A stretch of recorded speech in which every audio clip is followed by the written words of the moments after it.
Yeah, 2010, it's your boy Drastic, linked up with B+, Hooking Them Lips Part 2. We done told y'all to bring your A game. Yeah. You know as soon as I hit the water, it's about to go down. Get to the spot, it was time to creep, so I dropped that trolling motor down. We still be hooking them lips, hooking them lips. We still hooking them lips, hooking them lips. You know as soon as I hit the water, it's about to go down. Get to the spot, it was time to creep, so I dropped that trolling motor down. We still be hooking them lips, hooking them lips. Hello everyone, welcome to Rhoades Outdoors Online. I am Nathan Ranello and this is Pro Talk. This week we're talking about tournament strategy. Should you fish for wins or should you play it safe and fish for points?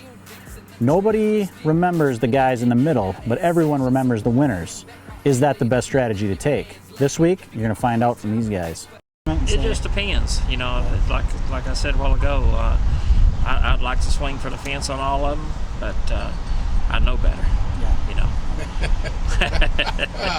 But it just depends on where you're at in the standings, you know. You got to make it to the Classic. That's the main goal.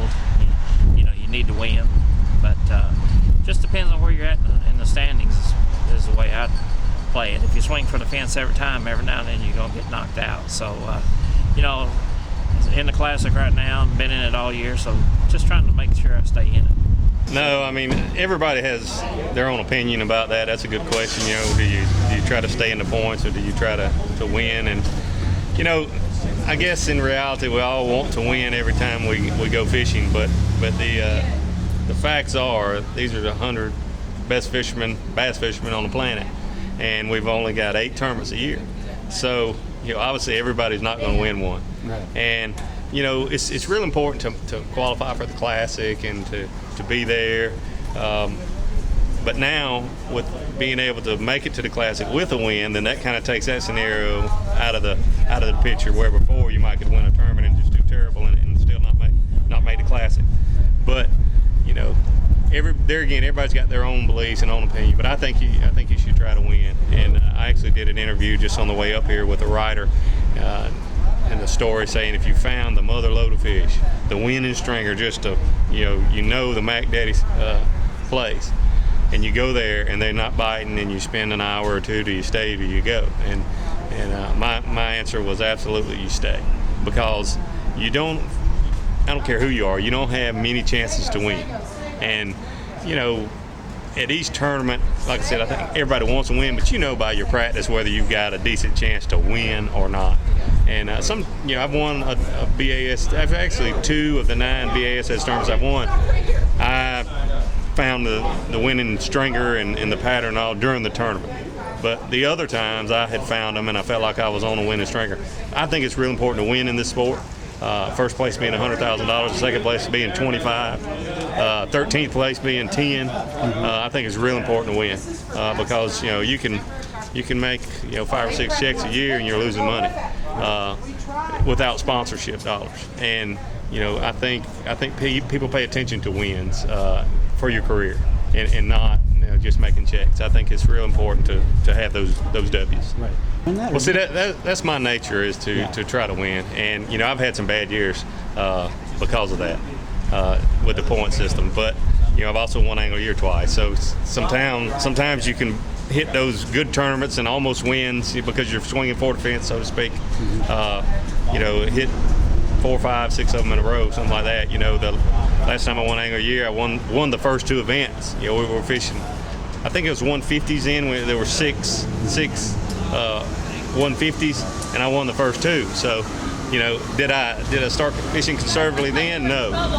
My next tournament was the top 10, and then like the 4th tournament or so, I bombed. And everybody's like, you had it sewed up and then you bombed. You should have been catching, but that's not how I roll. I mean, it's just not. So, I think it's just real important to me. Compared to baseball, people remember the guy that are leading home run hitters versus the guy that batted 300 for his career, and that's just kind of the way I compare it. Well, I try to fish to win, but the bottom line is you got to fish to catch fish. I mean, last year was the only year in 10 years of the pro I've had, a subpar year, and I really tried to go just flat out hog, just tried to win everything I could, because I just really felt like I wanted to win an elite series. And it kind of blew up on me because I forgot that one simple statement. You got to catch fish. To win tournaments, you got to catch fish. And you just go out, my philosophy is just go out and catch the best you can catch that day. And it's never, first you can't, the old saying, you can't win a tournament on the first day, but you can darn sure lose it. You just got to make sure you keep yourself in the game.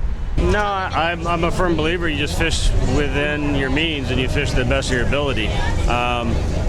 I've got, 50 some odd top 10 finishes, and most of that is making something out of very little. So it just, you make the best of what you have, and when you're in the right situation and the timing's right, then you win. But bottom line is, I don't go chasing stuff that I don't chase ghosts. I chase what I know, and if I know I'm 12-pound bags, I'm going to grind out 12-pound bags and try and turn it into a 13 if I can. And in the end, at 13 pounds, and move up, a top 10 finish, and I made a pretty decent career off of top 10 finishes. What I've always done is I've always fished for one fish at a time, then two, then three, then four. I always try to live the moment, and you can only do that one fish at a time, one day at a time, 1 week at a time. Because if you take a look at, if you fish the very first event, and you start worried about making a classic, and a classic you still got 7 more events, it shouldn't even be a thought. If you go out and do your job every day, and you catch good limits every day, you maximize your efforts on the water that day, then at the end of the season, you'll be at the top. Well, no, I think if you want to win, you've really got to fish to win. At least you have to practice with that mindset. And you kind of get a feel after you're doing it for a while, and after your practice, you kind of know if you're on the fish to maybe win or not. But in practice, if you're not looking for those, the right size bites to win, you're not going to win. So I always, before I ever get to a tournament, I do a little research and find out, am I looking for 4-pounders to win, 5-pounders? If you go down to Lake Falcon in South Texas, you might be looking for 9-pounders to win. You got to have a limit to those. And that's the size fish you need to be fishing for. Don't be settling for smaller fish just to get a check. Now, it may play out that way in the tournament, but during practice, you've got to have that mindset. Monday morning when I start practice, I'm fishing to win, no doubt.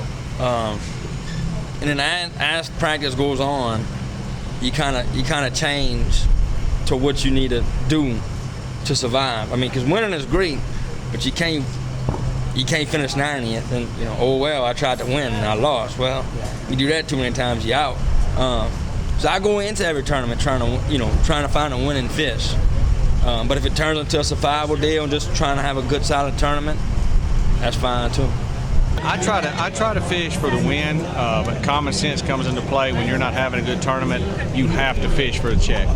And you can evaluate your practice. If you hadn't found a winning pattern where you feel like could produce the winning bag, you got to be smart. You can't just go out and throw everything up there and say, I'm going to swing at the fence, because swinging at the fence is a bunch of bull crap. People say, I swung for the fence and struck out. Yeah, because you pulled your head out before you went in.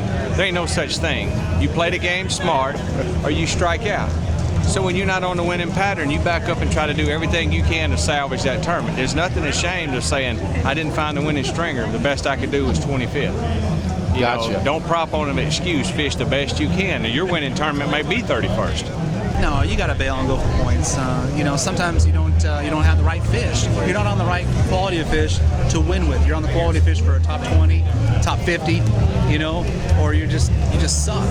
For the whole week. That's just the bottom line. There are times where I don't find them, and the other guys don't find them. It's so hard at this level. People don't realize the caliber of anglers that are at this event. You look at these guys, they always catch them. It doesn't matter where we go. We're here in La Crosse where the fishing is phenomenal, or we go to a lake that's really tough and it's a shaky head bite. They're still going to catch them. They're still going to catch, the big limits. And when you think that they're not going to catch them, they catch them even better. On the second day, usually the weights go down, they go up in the Elite Series. So when you think you're in the check line, you better bump it up another half a pound or a pound, because the weight's going to come up. If you watch that, the interesting part about that is the guys that talk about going for the win are the guys that have been very successful at winning.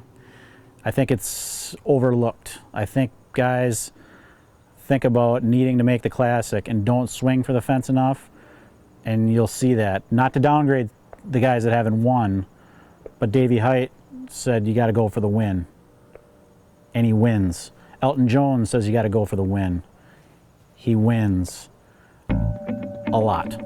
Other guys, they may win on occasion. Some guys have never won and have said you got to fish for points. I think that's the thing that holds them back, but what do I know? I'm not a bass pro. Next week, we're going to talk about strategies as far as techniques. Should you concentrate on a single technique and be the best at it? Should you be a biffle flipping? Should you be a brower with a jig? Should you be KVD with a crankbait? Or do you need to know everything to make it on tour these days? That's next week on Pro Talk. Thanks again for watching, guys, and we hope to see you back here next Monday. Now, I had some questions prepared for you and Shaw Grigsby together. You guys, we understand, are roommates. You travel together? Yeah. And I'm assuming then that you're really good buddies. We are. Who snores worse? Shaw. Whose wife sends along the best food? Shaw's mother sends along the best little snacks, I'd say. She does? Yeah. What would that be? Cookies and stuff. She's German and she makes all kind of neat little things that I've never had before. They're pretty good. So you invade that cooler quite often? Oh, yeah. Gotcha. All the time.